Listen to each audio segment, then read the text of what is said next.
இன்னைக்கு எங்க காலேஜ்ல வந்து ஆடிப்பெருக்கு ஃபங்க்ஷன் போயிட்டு இருக்கு. ஆக்சுவலா இந்த ஆடிப்பெருக்கு ஃபங்க்ஷன் வந்து நாங்க எதுக்கு கொண்டாடுறோம்னா, கண்டிப்பா இது எல்லாருக்குமே தெரிஞ்சிருக்கு. ஆடிப்பெருக்கு ஃபங்க்ஷன் வந்து முழுமையா வந்து மழை காரணமாகவும் விவசாய காரணமாகவும் தான் கொண்டாடப்படுது. ஆடிப்பெருக்கு வந்து எதனால என்னைக்கு கொண்டாடுறாங்கன்னா ஆடி மாசம், அதாவது ஒரு வருஷத்தோடைய 4வது மாசமான ஆடி மாதம் அன்னைக்கு 18ஆம் தேதி கொண்டாடுறாங்க.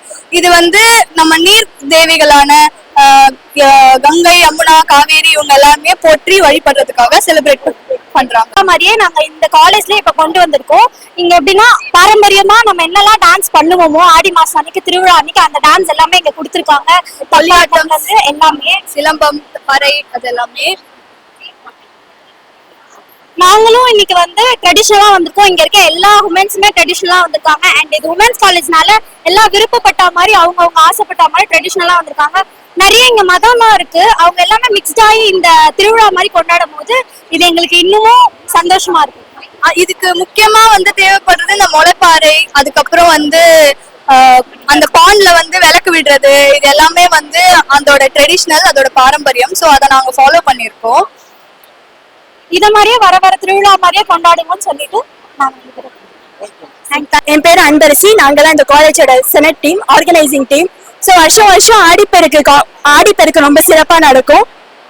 ஆடிப்பெருக்கு ரொம்ப சிறப்பாக நடக்கும். அதே மாதிரி இந்த வருஷம் ரொம்ப சிறப்பாக நடக்குது. மாணவிகள் எல்லாமே வந்து தன்னோட பாரம்பரிய உடையான தாவணிலையும் புடவையிலையும் வந்திருக்காங்க. ஸ்பெஷல் ஸ்டூடெண்ட்ஸ் வந்து மைண்ட் பண்ணி அவங்களோட டேலண்ட்டை ஷோகேஸ் பண்ணாங்க. அது மட்டும் இல்லாமல் மற்ற ஸ்டூடெண்ட்ஸ்லாம் வந்து ஸ்டால்ஸ் வச்சு அவங்களோட டேலண்ட்டை ஷோகேஸ் பண்ணாங்க. இது மட்டும் இல்லாமல் ரங்கோலி, குக்கிங் வித்வுட் ஃபயர் இதெல்லாமே இன்னைக்கு நடந்தது. இதுக்கு முன்னாடி நாங்க ஒரு வீட்டுக்குள்ள இருப்போம், கோயிலுக்கு போவோம், அந்த மாதிரி தான்.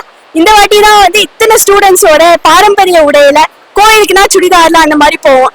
தாவணி கட்டிட்டு ஒரு திருவிழா மாதிரி மொளை எடுத்து விளக்கு வந்துட்டு குளத்துல விட்டு சாதம் 5 வகை சாதம் எல்லாம் வச்சு இங்க இருந்து நடந்து போய், ஸோ ரொம்பவே இது வந்துட்டு மாடர்னா இல்லாம நம்ம என்னதான் ஒரு மாடர்ன் சிட்டில இருந்தாலும் நம்மளோட கல்ச்சரை விட்டு கொடுக்காம எல்லாத்தையும் நாங்க இங்க பண்ணுவோம்.